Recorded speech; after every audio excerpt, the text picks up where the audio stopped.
কতদিন এরকম মরার মতন পড়ে থাকবে ঘরে? সংসারটা চলবে কি করে সেটা তো একবার বলো।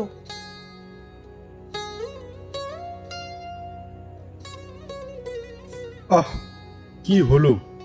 সকালবেলা কানের পাশে এরকম চিলের মতো চেঁচাচ্ছ কেন বলো তো? বলছি খাবোটা কি? বাড়িতে তো আর কিছুই নেই। আর কতদিন গেল তুমি চুরি করতে বার হচ্ছ না? কি হবে, কি করে চলবে? সব সময় এরকম খাবো খাবো করো না তো। গ্রামের মানুষ এখন খুব চালাক হয়ে গেছে। এখন আর চুরি করা কোথাও সম্ভব হচ্ছে না। তাতে আমি কি করি বলো তো? আচ্ছা, বেশ, তুমি এরকম মরার মতন ঘরে শুয়ে থাকো। আমি না হয় আজ রাতে বার হবো চুরি করতে। দূর, আর ভালো লাগে না। আহ গিন্নি, রাগ করছো কেন? আচ্ছা বেশ বেশ, রাগ করো না। আজকে রাত্রে না হয় একবার বার হয়ে দেখব। শ্যামলের পুকুরে বেশ বড় বড় মাছ হয়েছে। দেখি ওর পুকুর থেকে কিছু মাছ ধরে আনতে পারি কিনা।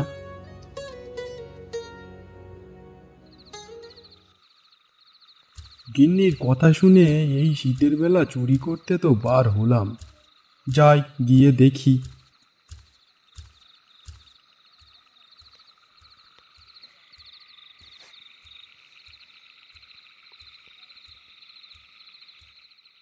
বাহ, পুকুরে তো মনে হচ্ছে বেশ বড় বড় মাছ লাফালাফি করছে।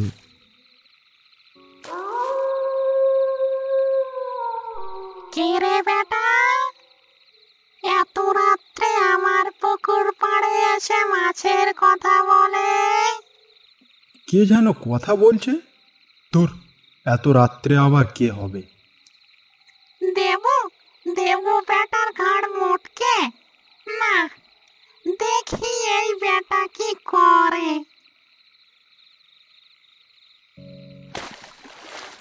শাকচুন্নি গাছের উপরে বসে রামুকে দেখছিল। এদিকে রামু পুকুর থেকে মাছ ধরতে লাগলো। না, অনেক মাছ ধরে ফেললাম। আর না, কেউ দেখার আগে বাড়ি ফিরে যেতে হবে। এই বেটা তাহলে পুকুরে মাছ চুরি করতে এসেছে? বেশ ভালোই হলো, আমার আর কষ্ট করে মাছ ধরতে হবে না। এই বেটার ঘাড় মোটকে মাছগুলো খেয়ে নেব। যাক, বেশ অনেকটাই মাছ ধরে বাড়িতে নিয়ে যাচ্ছি।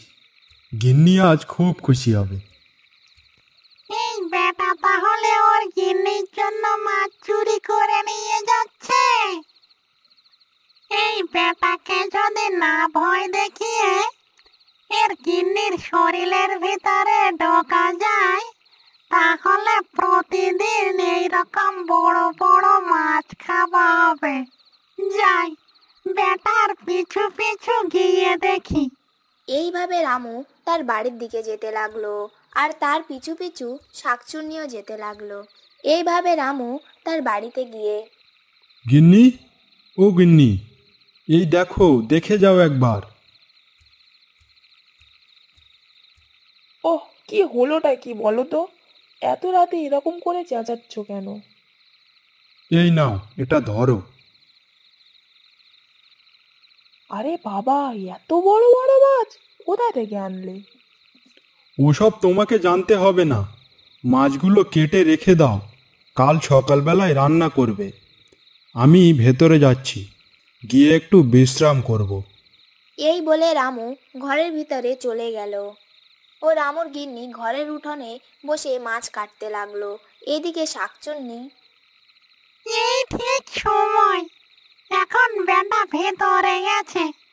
এই সময়ে এর গিন্নির শরীরের ভিতরে ঢুকে যেতে হবে। এই বলে শাকচুন্নি রামুর গিন্নির কাছে গিয়ে তার শরীরের ভিতরে প্রবেশ করলো। আহ, কি বড় বড় মাছ! এ কি হলো? মাছগুলো তো আমি সব খেয়ে ফেললাম। এখন বেটাকে কি জবাব দেব? যাক, যেটা হবে সকালে দেখা যাবে। পরের দিন সকালবেলা রামু ভাত খেতে বসেছে। ও গিন্নি, এ কি, আমার পাতে মাছ কোথায়? একটা মাছ নিয়ে আসো। এবার বেটাকে কি বলি? মাছগুলো তো আমি কাল রাত্রেই সব খেয়ে ফেললাম। কই গো, শুনছো? একটা মাছ নিয়ে আসো, কি হলো?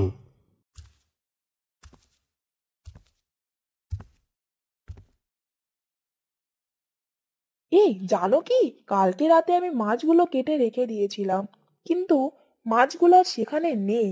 মনে হচ্ছে ওই বিড়ালের বাচ্চাটা সব মাছ খেয়ে নিল। এ কি বলছো তুমি? আমি কত কষ্ট করে মাছগুলো ধরে আনলাম, আর এমনিতেই বেড়ালে খেয়ে নিল? এই রাগ করো না, তুমি এক কাজ করো, আজকে রাতে না হয় আবারও গিয়ে কিছু মাছ ধরে আনো। আচ্ছা, তাই না হয় হোক, এখন এইভাবেই খেয়ে নি। এইভাবে রামু রাত হবার অপেক্ষা করতে লাগলো। রাত হবার পর রামু আবার ওই পুকুর থেকে কিছু মাছ ধরে নিয়ে বাড়িতে আসলো। তার গিন্নির কাছে মাছগুলো দিয়ে সে ঘরের ভিতরে চলে গেল। যাক, বেটা আজকেও অনেক মাছ ধরে নিয়ে আসলো। মাছগুলো তাড়াতাড়ি খেয়ে নেই, কাল সকালে আবার মিথ্যা কথা বলে দেব কি ওই বিড়ালে মাছগুলো সব খেয়ে নিল। এই বলে শাকচুন্নি মাছগুলো একে একে বসে খেয়ে নিল। পরের দিন সকালবেলা রামু আবার ভাত খেতে বসেছে। কি হে, আজকেও মাছ দিলে না? মাছ নিয়ে আসো। জানো, আজকে ওই বিড়ালটা সব মাছ খেয়ে নিল। আজ 2 দিন গিন্নির কথাবার্তা আর চালচলন যেন একটু অন্যরকম হয়ে গেছে, আর পরপর 2 দিন মাছগুলো বেড়ালে খেয়ে নিল। ব্যাপারটা যেন অন্যরকম লাগছে, একটু দেখতে হবে। আচ্ছা ঠিক আছে, কোনো ব্যাপার নেই, আমি না হয় আজকে রাত্রে আবার একবার গিয়ে মাছ ধরে নিয়ে আসব। হ্যাঁ গিন্নি, এবারে কিন্তু মাছগুলো সাবধানে রাখবে। ঠিক আছে, আমি এবারে মাছগুলো সাবধানে রেখে দেব। এইভাবে দিন যাবার পরে রাত আসলো। রামু আবারও গেল মাছ ধরতে। মাছ ধরে বাড়িতে ফিরে তার গিন্নির হাতে মাছগুলো দিয়ে দিল।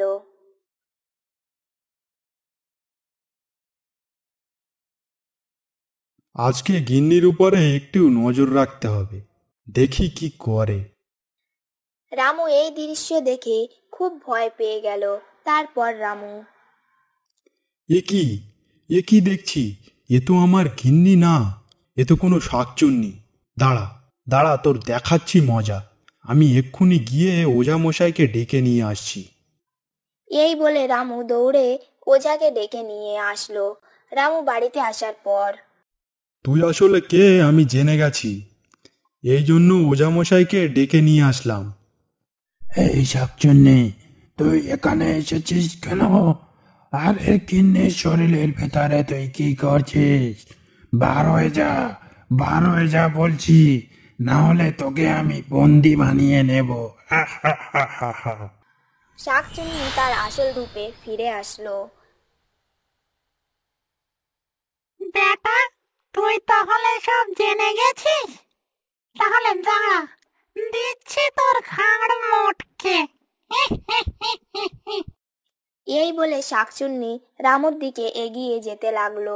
ঠিক তখনই ওঝা একটা মন্ত্র বলে শাকচুন্নির গায়ে ছুঁড়ে মারলো। সঙ্গে সঙ্গে শাকচুন্নি ওঝার হাতে থাকা একটা ছোট্ট কৌটোর মধ্যে বন্দী হয়ে গেল।